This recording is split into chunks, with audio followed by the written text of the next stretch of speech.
ఈరోజు ఉదయకాల బైబిలు వాక్య ధ్యానాంశముగా కీర్తన గ్రంథము 5వ అధ్యాయాన్ని మనం చదువుకొని ఆ అధ్యాయంలో ఉన్న ఒక వచనాన్ని అంశంగా మనం ఏర్పాటు చేసుకొని ఆ వాక్యం గురించి మనం నేర్చుకుందాం. మొట్టమొదటిగా దేవాతి దేవునికి వందనస్థులమై ఉన్నాము. దేవునికి ప్రార్థన చేసుకొని ఈ కార్యక్రమాన్ని నూతన దినాన్ని ఇవాళ మన ప్రసాదించారు. ఏ తెగులును మీ కుటుంబానికి సమీపించదని వాగ్దానానికి మనము అటు యొక్క విశ్వాసంతోనూ దేవుని యొక్క కృపలోను మనము పాలిభాగస్థలమై ఉంటూ ఉన్నాం. దేవుని యొక్క కృప లేనిదే, ఆయన ఆశీర్వాదాలు లేనిది మనము ఈ విధంగా ఈరోజు మాట్లాడలేం. దైవ వర్తమానంలో ఈరోజు కీర్తన గ్రంథము 5వ అధ్యాయాన్ని చదువుతూ ఉన్నాం. యెహోవా, నా మాటలు చెవిని పెట్టుము, నా ధ్యానము మీద లక్ష్యముంచుము. నా రాజా, దేవా, నా ఆర్తధ్వని ఆలకించుము. నిన్నే ప్రార్థించుచున్నాను. యెహోవా, ఉదయమున నా కంఠస్వరము నీకు వినబడును.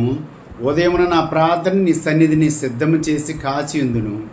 నీవు దుష్టత్వము చూసి ఆనందించు దేవుడువు కావు. చెడుతనమునకు నీ యొద్ద చోటే లేదు. దాంభికులు నీ సన్నిధిని నిలువలేరు. పాపము చేయు వారందరూ నీకు అసహ్యములు. అబద్ధములాడు వారిని నీవు నశింపజేయదు.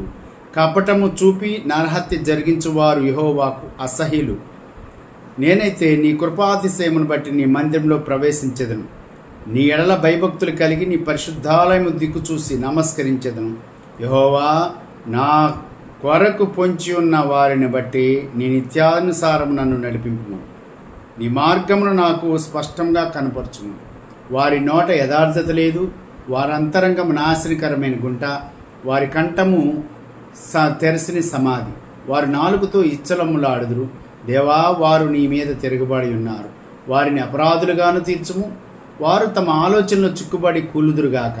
వారు చేసిన అనేక దోషములు బట్టి వారిని వెలివేయుము. నిన్ను ఆశ్రయించు వారందరూ సంతోషించుదురు. నీవే వారిని కాపాడుదు గనుక వారి నిత్యము ఆనందధ్వని చేయుదురు. యెహోవా, నీతిమంతులను ఆశీర్వదించువాడవు నీవే. కేడముతో కప్పినట్లు నీవు వారిని దయతో కప్పెదవు. కావున నీ నామమును ప్రేమించువారు నిన్ను గురించి ఉల్లాసించెదరు. పరిశుద్ధ గ్రంథము, కీర్తన గ్రంథము, మరి దావీదు యొక్క కీర్తనను మనం చదువుకొని ఉన్నాం. ఈ కీర్తనలో ఆయనకు, దావీదు మహారాజుకు దేవుని మీద ఉన్న అత్యధికమైన ఆసక్తి, దేవుని మీపై ఉన్న నమ్మకము, విశ్వాసము. అయ్యా, ఇదిగోనైనా ఎందరో శత్రువులు నన్ను తరుముచున్నారు. వారు నువ్వంటే ఏమిటో తెలియదు. వారు పాపము చేస్తూ ఉన్నారు. వారి నోటిలో యథార్థత లేదు. అంతరంగంలో నాశనకరమైన తెగులే తప్ప. మరి దేవుడు ఎవరో తెలిసిన వాళ్ళు ఈ విధంగా ప్రవర్తించరు. దేవుని తెలియని వాళ్ళు మాత్రమే ఎలా ఉంటారు. కానీ చివరిగా కీర్తన గ్రంథము 5వ అధ్యాయము 11వ వచనంలో అటు యొక్క ఆదరణ మన కుటుంబాలకు ఉండాలి. ఈ ఉదయకాలమున మరి చూస్తూ ధ్యానం చేస్తూ ఉన్నారంట. మొట్టమొదటిన యెహోవా, నా మాటలు చెవిని పెట్టుము, నా ధ్యానం మీద లక్ష్యముంచుము. నా రాజా, నా దేవా, నా ఆర్తధ్వని ఆలకించి నీ ప్రార్థించున్నా. యెహోవా, ఉదయమున నా కంఠస్వరము నీకు వినబడును. ఉదయమున నా ప్రార్థన నీ సన్నిధి సిద్ధం చేసి కాచియుందును. దేవుని యొక్క మరి ప్రార్థన చేసుకొని ముందుకెళ్దాం. మహాపరిశుద్ధుడా, ప్రేమాస్వరూపి, ఉదయమున ధ్యానం చేస్తున్నాము, ఉదయమున ప్రార్థిస్తున్నాం తండ్రి. మా ప్రార్థన, విజ్ఞాపన ఇవనైనా ఈ వాక్యము అనేకులు విని విశేష జాగ్రత్త కలిగి ప్రతి ఒక్కరము కూడా దేవుని నమ్మిన వారమని చెప్పుకుంటున్నాము. కానీ నమ్మిన వారు ఎలాగుంటారో, ఎలాంటి ఆయన ఆశతోనూ ఆసక్తితో దావీదు గారు చేసినట్టుగా ప్రార్థన, విజ్ఞాపన చేస్తారో ఆ విధంగా మమ్మల్ని కూడా ఈ వాక్యము చెప్పుచున్న నాకు వినుచున్న వారికి కూడా గ్రహింపు శక్తిని, మంచి హృదయమును దయచేసి ఈ కార్యక్రమం ద్వారా నైనా అనేకులు మిమ్మల్ని నమ్మి విశ్వసించే భాగ్యమును ఈ వాక్యం వెదజల్లి మంచి విత్తనం వలె 30దంతలుగాను 60దంతలుగా 100ంతలుగా ప్రతిఫలం కూడా దయచేయమని మా ప్రభును ప్రియరక్షకుడైన మా కొరకే ప్రాణం పెట్టి లేసిన యేసునామమున అడుగుతున్నాం తండ్రి, ఆమేన్. మరి ఈరోజు చూసినట్టయితే 11వ వచనాన్ని 5వ అధ్యాయం కీర్తన గ్రంథము 11వ వచనాన్ని, నిన్ను ఆశ్రయించు వారందరూ సంతోషించుదురు, నీవే వారిని కాపాడుదు కనుక వారు నిత్యము ఆనందధ్వని చేయుదురు. మరి ఆయన మనలను కాపాడుతూ ఉన్నాడు. మనం నిత్యము ఆనందధ్వని చేసే వారంగా ఉండాలి. ఆనందధ్వని అంటే చేతులు కాళ్ళు మూసుకొని నోరు మూసుకొని ప్రభు గురించి చెప్పుకున్న వారంగా ఉంటున్నామా? ఆనందధ్వని అంటే మరి మన సంతోషం వచ్చినప్పుడు ఎంత ఆనందం. నా పిల్లలకి ఏమన్నా ఉద్యోగం వచ్చింది అనుకుందాం, మన పిల్లలకి ఏమన్నా మంచి శుభకార్యం జరిగింది అనుకున్నాం, ముడుచుకొని మరి ఇంట్లోనే కూర్చొని మూలుగుతూ ఉంటామా? లేకపోతే దేవుని గురించి మనం గణపరిచి ఆయన గురించి ప్రకటన చేస్తూ ఆయన గురించి మరి మార్కు సువార్త 16 వచనంలో చెప్పినట్టుగా మనము సువార్త, దేవుని యొక్క సువార్త, రాజ్య సువార్తను ఏ విధంగా ప్రకటించాలి? ఇలాగ ఆనందధ్వని చేసేవారుగా ఉండాలి. ప్రభు యొక్క కార్యం, దేవుని యొక్క పని అంటే మరి ఆసక్తి లేని వారిగా ఉంటే మరి వారు ఇందాక మనం 5వ అధ్యాయం మొదటి నుంచి చదువుకున్నట్టుగా మరి అదే విషయంలో ఆయన ఆశ్రయించు వారు ఎలాగుంటారంట? సంతోషించెదరు. కీర్తన గ్రంథం 1వ అధ్యాయం చూసినట్టయితే ఏం చెప్పబడుతుందో చూడండి. ఆయన ఆశ్రయించే వారు ఎలా ఉంటారు? ఆయన అంటు కట్టుకుని ఉండేవారు ఏ విధంగా, ఏరు క్రీస్తునందు వేరు పారిన వారు ఏ విధంగా ఉంటారో వాక్యం ద్వారా మనం నేర్చుకుంటూ ఉన్నాం. 1వ అధ్యాయం 1వ వచనం కీర్తన గ్రంథం, దుష్టుని ఆలోచన చొప్పున నడువక, పాపుల మార్గమున నిలువక, అపహాసులు కూర్చుండ చోటును కూర్చుండక, యెహోవా ధర్మశాస్త్రమునందు ఆనందించుచు దేవారాత్రము దాన్ని ధ్యానించువాడు ధన్యుడు. అతడు ఎలా ఉంటారు? ఆయన వాక్యమును అంటుపెట్టుకొని, ఆయన వాక్యము, ఆయన మాటలు, ఆయన ఘనపరిచే వారంగా ఉంటే ఎలాగుంటారో చూస్తున్నాం. అతడు నీటి కాలువల యోరన నాటబడినదై ఆకు వాడక తన కాలమందు ఫలమిచ్చు చెట్టు వలె ఉండను. ఇందుకు ఈ వర్తమానాన్ని, బైబిల్ గ్రంథాన్ని ప్రతిరోజు కూడా ఒక అధ్యాయాన్ని మనం చదువుకొని మనము ధ్యానాంశంగా ఒక వచనాన్ని నేర్చుకుంటూ ఉన్నాం. మరి చూసినట్టే దేవుణ్ణి ప్రేమించు వారికి, ఆయన సంకల్పము చొప్పున పిలువబడిన వారికి మేలు చేలుడకై సమస్తము సమకూరి మనకు జరిగింది. ఆనందధ్వని చేస్తూ ఉంటాం. క్రీస్తునందు ప్రియ సహోదరి సహోదరులారా, మనము ఆయన పని చేసినట్టయితే మన పని ఆయన చేస్తాడు అని చెప్పేసి మరి ఈరోజు వర్తమానం ద్వారా విశ్వాసము లేని వారంగా ఉండగా విశ్వాసులుగా ఉండి దేవుని మహింపరిచేవారుగా ఉందాం. ఆకు వాడక తన కాలమందు ఫలమిచ్చు చెట్టు వలె ఉందురు, అతడు చేయనిదంతయు సఫలమగును. చూసినట్టయితే మనం ఏ పని పూనుకున్నా, ఎప్పుడు దేవుని పని చేస్తే 11వ వచనంలో 5వ అధ్యాయము 11వ వచనంలో చెప్పబడినట్టుగా నిన్ను ఆశ్రయించు వారందరూ సంతోషించుదురు అనే వాక్యానికి మనం ప్రతిగా 1వ కీర్తన గ్రంథము 1వ అధ్యాయం 3వ వచనంలో చూసాం.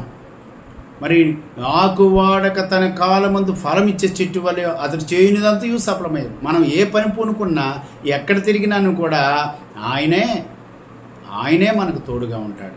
అలాంటి ఆనందధ్వని చేసేవారికి ఉండాలి. ఆయన కార్యముల ఎడల, ఆయన క్రియల ఎడల, ఆయన బలమైన హస్తమ కింద మనం సజీవ లెక్కలో కాచి కాపాడిన దేవుడికి ఏ విధంగా రుణపడి ఉంటున్నాం, ఎలాగా ఆయన్ని గణపరుస్తున్నాము.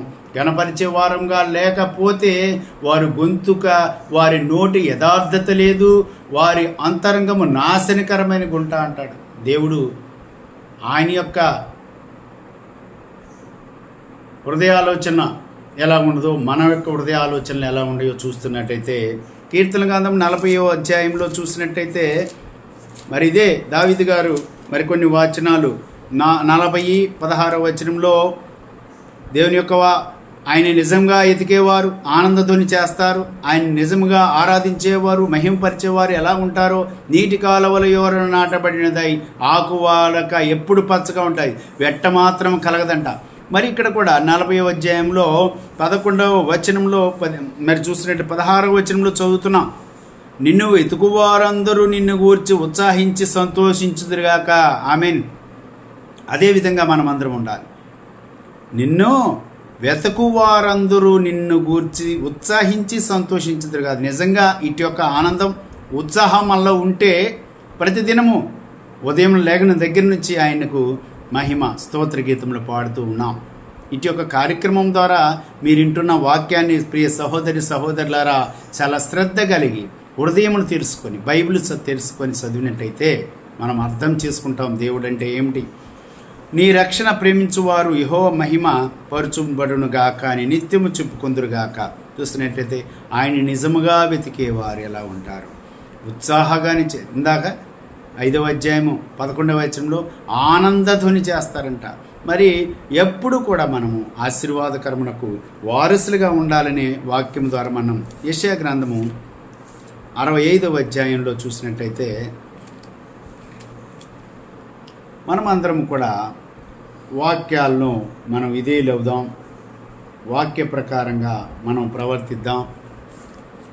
వాక్యాలు ఏ విధంగా మనలకు ఆదరణ కలిగిస్తుందో, దేవుని యొక్క వాక్యాలు ఎంత ఆదరణ,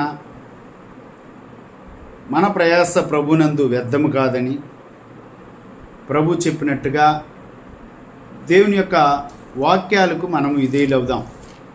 ఆయన యొక్క వాక్యాలు ఎంత గొప్ప అర్థాన్ని ఇస్తాయో చూస్తూ ఉన్నాం. 65వ కీర్తన యెషయా గ్రంథము 65వ అధ్యాయము 13 నుంచి చదువుదాం. యెషయా గ్రంథము 13వ వచనం నుంచి 65:13. కావున ప్రభువు యెహోవా ఎలాగో సెలవిస్తున్నాడు, ఆలకించుడి. నా సేవకులు భోజనము చేయుదురు కానీ మీరు ఆకలి కొనెదరు. దేవుని నమ్మిన వారు ఎలా ఉంటారంట? భోజనము చేయుదురు కానీ వారు నమ్మని వారు ఆకలి కొంటారు. భోజనం చేసినా కానీ ఆకలి కొంటారంట. నా సేవకులు పానము చేసేదురు కానీ మీరు దప్పికొనెదరు.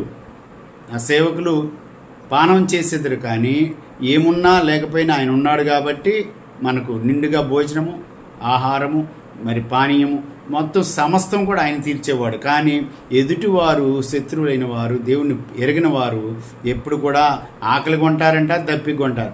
నా సేవకులు సంతోషించుదురు కానీ మీరు సిగ్గుపడుదురు. నా సేవకులు ఉదయానందము చేయుదురు, కేకలు వేయుదురు.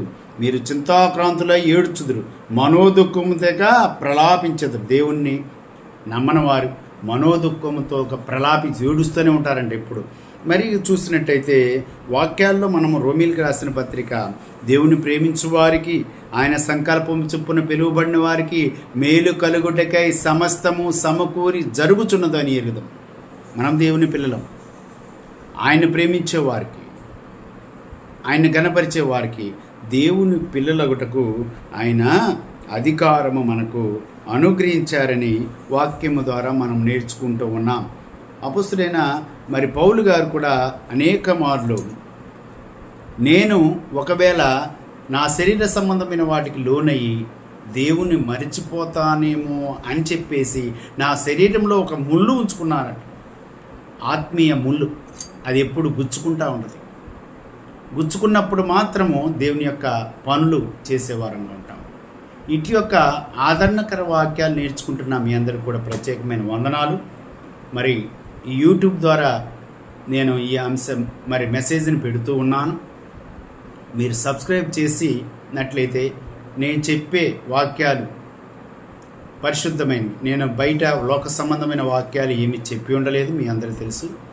దయతో మీరు మన్నించి మీరు సబ్స్క్రైబ్ చేసినట్లయితే నా యూట్యూబ్ ఛానల్లో ఏది వచ్చినప్పుడు కూడా పాటలు కానీ, కీర్తనలు కానీ, మరి మెసేజ్ని కానీ మీరందరూ కూడా విని దేవుని యొక్క ఆదరణ పొందేవారుగా ఉండాలని మీ అందరికీ